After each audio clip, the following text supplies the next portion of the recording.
있다라는 말씀의 제목을 잡았습니다. 오늘 말씀해 보면 우리가 은혜 아래에 있다라고 선언하고 있습니다. 여러분, 오늘 예수 믿고 구원받고 예수 영접하고 오늘 예배하는 저와 여러분인 줄 믿습니다. 혹 행여나 엄마 따라 아빠 따라 왔다면 예수님을 구주로 영접하시고 주님의 은혜 아래에 있기를 축원합니다. 예수 믿고 구원받으시기를 축원합니다. 오늘 로마서는요, 바울이 기본적으로 로마에 있는 예수 믿고 구원받은 형제들을 향하여 책을 썼어요. 1차적인 로마서의 수신자는 예수 믿는 형제들이에요. 그 형제들을 향하여 로마서를 썼고, 2차적으로는 예수 믿어야 될 사람들, 예수를 배워야 될 사람들도 포함되지만 우리 오늘 이 말씀을 보면서 사도 바울이 예수 믿는 로마에 있는 형제들에게 이 글을 썼구나. 사도 바울이 예수 믿고 예배하고 있는 우리 아름다운 교회에 함께 예배하는 나에게 이 말씀을 썼구나. 아멘? 그런 자세로 봐야 되는데, 그 로마에 있는 성도들, 오늘 예배하는 우리를 향하여 사도 바울이 선언하는 거예요. 너희는 주님 은혜 아래 있다. 주님 은혜 아래 있다라고 선언해. 왜 주님 은혜 아래 있습니까? 예수 믿기 때문에요. 예수 십자가로 죄 용서 받았기 때문이고요. 예수 믿어 구원받았기 때문에 구원받은 성도는 누구나 진노 아래 있지 않고 은혜 아래 있다. 하나님의 은혜 아래 있다라고 강조하고 있어요. 그래서 오늘 말씀을 들을 때 나는 하나님의 은혜 아래 있다, 이거 하나 붙잡고 집에 가시면 됩니다. 어떤 환경, 어떤 어려움, 어떤 고난, 어떤 바람과 태풍이 불을지라도 나는 어디 아래 있다? 은혜 아래 있다. 이거 바울이 로마에 있는 형제들이 이걸 잊어버리는 거예요. 은혜 아래 있는데 죄 아래 있는 것으로 착각하고, 하나님의 은혜 아래 구원받았는데 여전히 사망 아래, 죽음 아래, 진노 아래 있다고 착각하며 살아가니까 바울이 피를 튀기며 저처럼 막 목소리를 내면서 정신을 차리라고, 너는 죄 아래 있지 않고 너희는 이미 예수 믿었으니 은혜 아래 있다고 막 소리치고 있는 바울의 목소리가 들리지 않나요? 제가 소리치는 이유, 바울을 대신하여 소리치고 있어요. 은혜 아래 있는데 왜 그 은혜를 잊어버리냐고, 은혜 아래 있는데 왜 진노 아래 있다고 착각하냐고 바울이 소리치고 있어요. 여러분, 우리는 은혜 아래 있습니다. 한참 더울 때 우리 케냐에 선교하시는 강령의 선교사님이 왔었잖아요. 간증했잖아요. 선교사님 물어봤어요. 우리나라 올해 얼마나 더웠습니까? 너무 더워가지고, 선교사님, 케냐는 너무 덥지요. 우리보다 훨씬 덥지요. 그랬더니 선교사님이 하시는 말씀, 아이고 목사님 무슨 말을 하십니까? 아니, 케냐의 더위는 큰 나무 아래만 들어가도, 그늘만 들어가도 시원하대요. 근데 우리나라 더위는 아주 축축해가지고 몸이 끈적끈적해지면서 불쾌지수가 빡 올라가면서 우리나라 더위를 아프리카 더위에 비교할 수가 없이 우리나라가 더 괴롭고 힘들대요.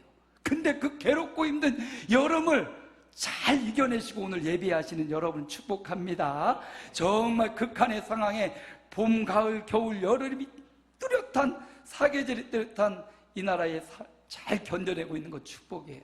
무슨 말 하려고 하냐면, 아프리카의 그때 일교차가 그렇게 세고 정말 한낮의 더위가 참을 수 없고 견딜 수 없는 더위에서도 나무 아래, 그늘 아래만 있어도 살 것 같다는 거예요. 그런데 여러분, 하나님의 그늘 아래, 예수 믿는 저와 여러분이 안전하신 주님의 팔 아래, 주님의 그늘 아래 저와 여러분이 있는 줄로 믿습니다. 예수 믿는 그 순간 하나님은 우리를 품으시고 우리를 그 그늘 아래 지켜보고 보호하고 함께하고 계시다는 사실, 여러분 이걸 잊지 말라는 거예요. 바울이 소리치는 이유, 이걸 자꾸 잊어버리니까 로마에 있는 사람들이 잃어버리고 오늘 현 시대를 살아가는 우리가 잃어버리니까 로마서를 통해서 정신 차리라고, 그늘 아래 있다고. 앞에 두 알로카시아가요, 한 기둥이었는데 벌써 3개, 4개가 됐죠. 근데 오늘 제가 이거를 어제 새벽에 이렇게 끌어다 안고서 이렇게 오면서 이걸 보니까 얘 모양이 제가 얘를 화분을 안고 있는데 얘가 나를 안고 있는 모양이에요. 두 팔을 벌리고 있지 않아요? 이게 좀 동요 좀 해주세요. 두 팔을 벌리고 여러분을 품고 안으려는 모습 같지 않습니까? 하나님이 저와 여러분을 이 강단에 있는 식물을 통해서도 보여주셔요. 내가 너를 이렇게 안으려고 두 팔을 벌리고 있다. 여러분, 성도는 은혜의 그늘 아래 살아가는 겁니다. 지금 내가 처한 환경이 연약할 수 있어요. 실망할 수 있고 만족스럽지 않을 수 있어요. 포기하고 쓰러지고 앉아있고 싶을 수도 있어요. 그러나 그 현장이 광야가 아니라 그 현장이 주님이 팔 벌려서 여러분의 그늘을 제공해 주시는 주님의 그늘, 은혜 아래라는 사실을 잊지 마시기 바랍니다. 예수 믿는 저와 여러분은 하나님의 은혜의 그늘 아래에 있다는 사실, 힘들고 어렵지만 이거 잘 견뎌내고 이겨내면요, 주님의 충만한 은혜가 또 견고해진 믿음의 신앙으로 우리가 나아갈 수 있습니다. 그래서 오늘 주님 은혜 아래에 있는 우리가 어떻게 살아야 되는지를 몇 가지 알려줘요. 이렇게 살펴봅니다. 오늘 본문 말씀 15절입니다. 함께 읽습니다. 그런즉 어찌하리요? 우리가 법 아래 있지 아니하고 은혜 아래 있으니 죄를 지으리요? 그럴 수 없느니라. 오늘 말씀에 은혜 아래 있는데, 하나님의 은혜를 받고 있는데 우리가 또 어찌 죄 가운데 거하리요? 로마 교회 형제들이요, 은혜 아래 있다고 하면서 죄 가운데 있는 사람들이 너무 많은 거예요. 하나님의 은혜 아래 있다고 하면서 우리도 삶에서, 직장과 생업과 가정의 현장에서 하나님의 은혜가 어디 있는지 잃어버리고 그냥 내 마음대로, 내 감정대로 죄악에 노출되어서 탐욕을 부리고 정욕대로, 생각대로 살아갈 때가 얼마나 많습니까? 그런 성도들을 향하여 사도 바울이, 너는 죄 아래 있는 죄의 종이 아니야, 너는 은혜 아래 있는 하나님의 종이야, 이렇게 선포하고 있는 겁니다. 우리도 그래야 돼요. 우리가 이렇게 예배할 때는 하나님께 막 집중하고 하나님 은혜 아래 있다가 이 교회 문을 벗어나고 가정으로 들어가서는, 직장으로 들어가서는 막 원망하고 불평하고 죄 짓는데 미워하고 시기하고, 그럴 때 우리 마음 스스로 이런 마음을 가져야 된다고. 나는 죄의 종이 아니라 은혜의 종이라. 예, 다음 말씀 하나 볼까요? 18절 함께 읽습니다. 하나님께 감사하리로다. 너희가 본래 죄의 종이더니 죄로부터 해방되어 의에게 종이 되었느니라. 언제요?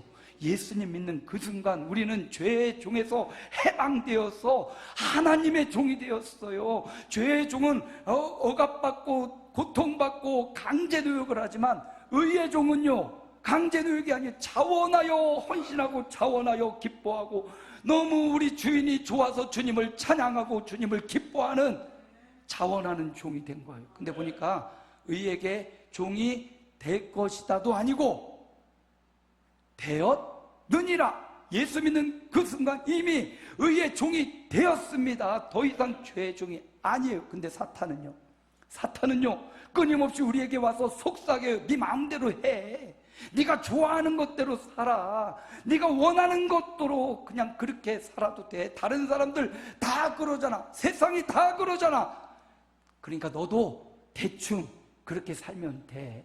사단이 우리 안에 이런 악한 죄와 사망과 악한 것으로 우리를 유혹해서 끊임없이 우리 귀에 속삭여요. 야, 그냥 네 맘대로 살아, 네 좋은 대로 살아, 아이고 그런 거 필요 없어, 세상이 다 그래, 문화가 그래, 흐름이 그래, 유행이 그래.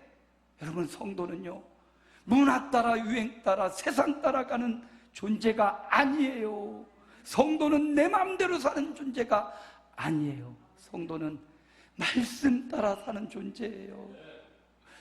아무리 내 마음과 생각이 오라도 주님 말씀이 아니라고 하면 내 것을 포기할 수 있는 존재.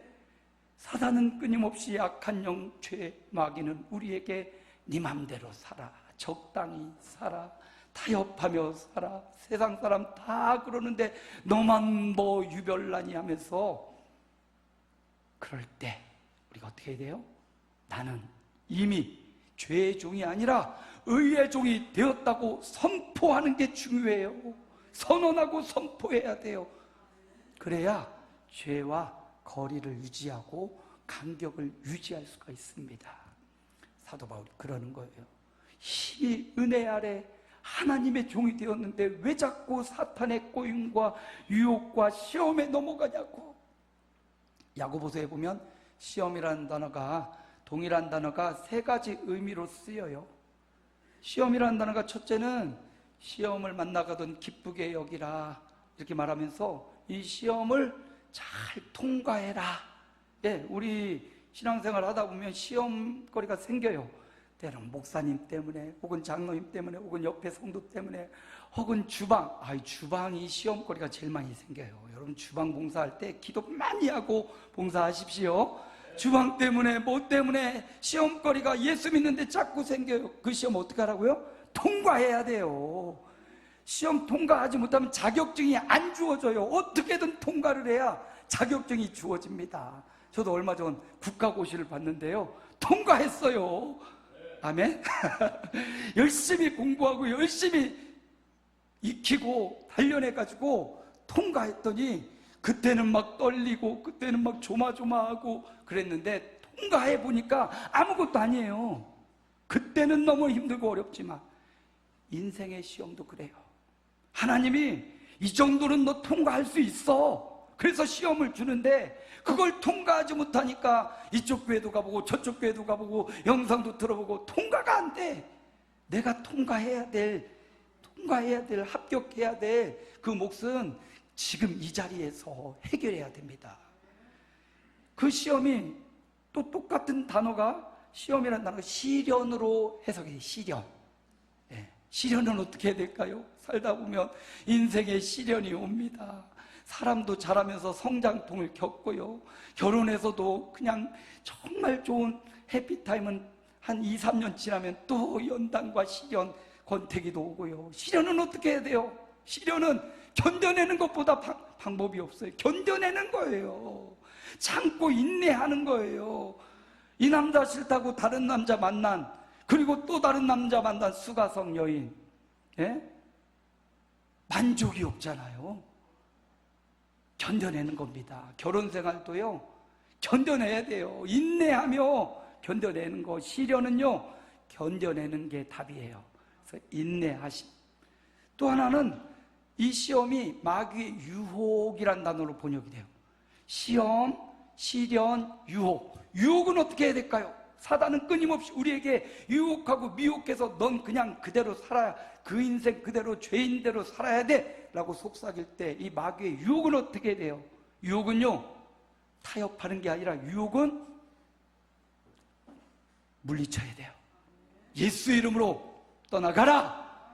사단의 시험과 유혹아 예수 이름으로 떠나가라. 유혹은 물리쳐야만 돼요. 바지끄레기 잡고 있는데 안 되는데 바지 벗겨집니다.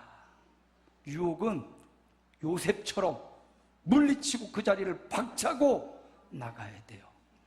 주님이 그렇게 말씀하신 거예요. 은혜 아래에 있는 성도들아, 죄의 유혹에 그 자리에 있지 말고 그거 물리치고 너는 하나님의 자녀라는 이 너의 정체성 잊지 말아라. 은혜 아래에 있는 정체성, 하나님의 백성이라는 정체성 잊지 마시고 은혜 아래 살아가시기를 축복합니다. 두 번째 하나님 말씀, 오늘 본문의 16절 함께 읽습니다. 혹은 죄의 종으로 사망에 이르고 혹은 순종의 종으로 의에 이르느니라. 이제 죄의 종이 아니라 우린 누구의 종? 순종하는 종이 되라. 예수님께 순종하는 사람이 되라. 죄에게 순종하면 죄의 종이고요, 의에게, 하나님께 순종하면 하나님의 종이 되는 거예요. 이 순종의 결과가 뭐냐면요, 23절입니다. 함께 읽습니다. 죄의 삭은 사망이요 하나님의 은사는 그리스도 예수 우리 주 안에 있는 영생이니라. 이 순종의 결과는 영생이에요. 여기 은사라고 했는데 이 은사가 뭐 병을 고치는 은사, 투시의 은사, 예언의 은사 그런 말 아니고요, 여기 은사는 은혜라는 말이에요. 성경에 나온 모든 은사라는 말은요, 하나님의 은혜라는 언어군에 속해 있어요. 그래서 막 신령하고 막 앞날을 보고 누구의 예언을 하려고 그러지 마세요. 오히려 주님의 은혜를 받으려고 힘쓰십시오. 은혜 안에 방언도 있고 은혜 안에 예언도 있고 은혜 안에 은사가 다 포함돼요. 그러니까 은혜라는 의미인데요, 그 은혜 아래에 있는 자가, 그 교회가가 뭐다? 영생이다. 근데 여기 순종하여 영생에 이른다고 했는데, 순종이라는 단어, 이 헬라어의 원어를 살펴보니까 순종이라는 말은요, 잘 듣다, 따라합니다. 잘 듣다, 잘 따라하다. 순종이라는 단어 뜻은요, 잘 듣는 거래요. 오늘 예배 시간에 하나님의 말씀을 잘 듣는 거, 그 말씀을 따라 잘 살아가는 거, 이게 순종이래요. 예전에 아버님이 술 한잔 탁 하고 오시면요, 뭐야? 그럼 우리 무릎 꿇고 탁 이렇게 앉아있거든요. 그러면 아버지가 술 취해서 막 연설을 하시는 거예요. 뭔 연설을 제일 많이 하냐? 남들에게 흠잡을 일, 남들에게 잘못하는 일, 그런 일 하지 말아라. 가장 가까운 남은 자기 자식들인데 자식들에게 잘하셔야지 맨날 남들에게 잘하래요. 우리 아버지 하시는 말씀이. 그럼에도 불구하고 아버지 말씀 무릎 꿇고 다 이렇게 듣고 언제 끝나나 이렇게 하면서 막 기다리잖아요. 그게 순종이에요. 비록 잘못된 말이지만 아버지 앞에서 그냥 무릎을 꿇고 언제 끝날까 기다리면서도 아버지 말을 듣고 있는 것. 육신의 아버지는 잘못된 말을 하기도 하고 잘못된 교육을 하기도 하지만, 하나님은 온전하고 창조주이신 하나님이 말씀하시는 그 말씀을 듣는 것, 잘 듣기만 해도 그것이 바로 하나님의 영생에 이른데요. 잘 듣고 잘 따라가는 것. 육신의 아버지는 잘못된 가르침을 줄 수도 있습니다. 그러나 우리 하나님 아버지는 그런 분이 아니잖아요. 의와 진리와 생명과 긍휼과 자비가 풍성하신 하나님, 그분의 말씀을 잘 듣는 것, 그게 바로 순종이라고. 오늘 이 시간 예배하는 저와 여러분 모두 다 주님 말씀 듣고 있고 예배하고 있으니 여러분 모두 다 순종의 종들입니다. 결국이 어디예요? 영생입니다. 엔터널 라이프, 영원한 삶이 저와 여러분에게 보장되어 있습니다. 하나님의 은혜 아래 있기 때문에, 순종하여 그 말씀을 듣고 따르기 때문에 영생이 보장되었습니다. 할렐루야. 은혜 아래 영생을 누리시고 그 영생을 바라보시기를 축복합니다. 마지막 세 번째, 주님 은혜 아래 있다는 의미가 뭔가 했더니 19절을 또 보면 함께 읽습니다. 전에 너희가 너희 지체를 부정과 불법에 내주어 불법에 이른 것 같이 이제는 너희 지체를 의에게 종으로 나누어 내주어 거룩함에 이르라. 이 순종하여 하나님의 영생에 이른다고 했는데요, 하나님의 말씀을 조금 더 확장해서 이제 거룩함의 열매를 맺으라 말하고 있어요. 한 절 더 봅니다. 22절도 함께 읽습니다. 그러나 이제는 너희가 죄로부터 해방되어 하나님께 종이 되어 거룩함에 이르는 열매를 맺었으니 그 마지막은 영생이라. 순종의 마지막도 영생이고 거룩함의 마지막도 영생이에요. 근데 말씀을 묵상하면서 순종과 거룩함이 뭐가 다를까 묵상을 해봤는데, 순종이 지속되고 반복되면 그게 뭐다? 거룩함인 거예요. 한 번 순종했다고 거룩함이 아니고요, 주의 말씀을 듣고 따르고 그거를 반복하고 지속하는 것, 그럴 때 거룩함의 열매가 맺혀지는 거라, 이런 깨달음이 왔습니다. 그래서 한 번 순종하는 것, 한 번 효도하는 것, 한 번 공경하는 것도 중요하지만 그 한 번이 두 번 되고 세 번 되고 반복되고 지속될 때, 그때 그게 거룩함이 되는 겁니다. 하나님은 말씀하셔요. 내가 거룩하니 너희도 거룩할지니라. 하나님은 우리에게 순종하여 영생에 이르는 자가 되는 것, 한 단계 더 뛰어넘어 순종을 지속하고 반복하여 거룩함의 열매를 맺으라. 하나님이 우리에게 요청하는 바는 그거예요. 예수 믿고 구원받았으니 이제 은혜 아래에 있으니 그 은혜 아래서 더 순종하고 반복하여 거룩함에 이르라. 열매는 심었다고 바로 절대로 나지 않아요. 사과나무도 3년은 지나야 열매가 맺기 시작하지요. 열매는요, 지속과 반복을 통해서 열매가 맺혀져요. 우리 교회에 정말 좋은 일이 있어요, 여러분. 여러분에게 정말 좋은 일이 있을 줄로 믿습니다. 뭐냐면 이거예요, 이거. 이게 무슨 좋은 일이에요, 목사님? 여기 난이 하나 있잖아요. 우리 밀층의 거울 아래 난이거든요. 근데 얘가 우리 교회 온 지 한 5년 정도 됐어요. 최초로 꽃이 폈어요. 난이요, 여러분 가정에서 키우면 1년에 한두 번씩 핍니다. 잘 키우면. 근데 교회 환경이 열악해요. 가정처럼 온도가 막 일정하지도 않고 추웠다가 더웠다가. 그런데 이곳에서, 이 척박한 곳에서 이 난이 꽃을 피웠어요. 보입니까, 꽃이? 꽃이 새서기가 이렇게 탁 펴 있어요. 우리 권사님이 이제 이 식물들을 다 제가 하는 줄 알았죠? 제가 안 해요.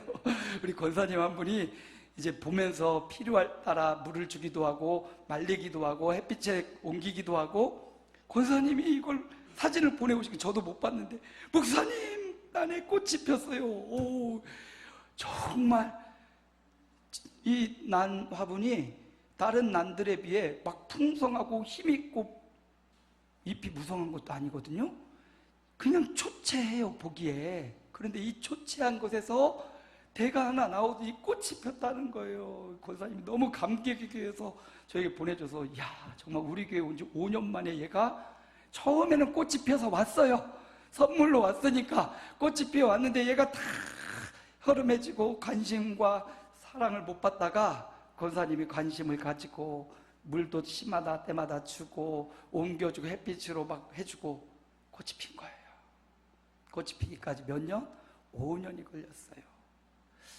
이 난도 열악한 환경에서 누군가의 관심과 사랑을 지속적으로 반복적으로 섬김을 받다 보니 꽃이 폈네요. 여러분, 거룩함은요, 이 꽃과 같아요. 단숨에 거룩해진다? 그럴 수 없어요. 사도 바울도 예수 믿고 다메섹 두상에서 막 구원받았다고 막 단숨에 예수님 전하다가 옥에 갇혀서 죽을 뻔하고요. 예루살렘에 가서도 막 예수 전하다가 거기서 쫓겨나가지고 고향으로 가서 몇 년간 성숙의 과정을 거쳐요. 그리고 안디옥에 와서 하나님의 거룩한 교회를 일으키고 아시아와 유럽에 다니면서 복음을 점점점 꽃이 피는 거예요. 거룩함은요, 그래서 쉽지 않아요. 그렇지만 이 꽃이 아름답고 향이 나는 것처럼 이 거룩함은 하나님 앞에서 향기요, 하나님 앞에서는 존귀함이요, 하나님 앞에서는 정말 버릴 수 없는 아주 귀한 존재들입니다. 저와 여러분을 향해서 사도 바울이, 너희는 은혜 아래 있어. 하나님의 세심한 보호와 하나님의 세심한 관심 가운데 있어. 그 은혜 아래 있으면서 죄 종노릇하고 사단의 꼬임과 유혹을 물리치지 못하면 안 돼. 그거 물리치고 오늘 주의 말씀을 잘 듣고 주의 말씀을 잘 따르고 오늘 순종해. 오늘의 순종이 반복되고 지속되어 너는 분명히 그 은혜 아래 거룩함의 꽃을 피울 거야. 이 말이 오늘 말씀의 핵심 내용들입니다. 말씀을 돌아보면요, 제가 받은 은혜는 이런 건데 여러분도 한번 생각해 보시고, 오늘 말씀을 통해 하나님이 내게 주시는 은혜가 뭘까? 주님의 은혜 아래 있는 성도는 어떻게 해야 된다? 죄의 유혹을 물리쳐라. 두 번째, 어떻게 해라? 넘어가라.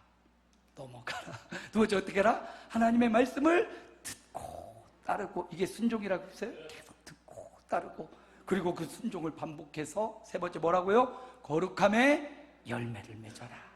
꽃을 피워라. 단순간에 되지 않지만 반복하고 지속하고 예배하고 주를 기쁘시게 하고 신하고 주 앞에 나와 있으면 어느덧 아무도 모르게 꽃이 폈어요. 그것처럼 우리 안에도 이 거룩함의 꽃이 향기 나서 은은한 향기로 주변 사람들에게 그리스도의 향기가 나가는 그런 명절, 그런 가족의 모임, 그런 복된 명절이 되시기를 주님의 이름으로 축원합니다.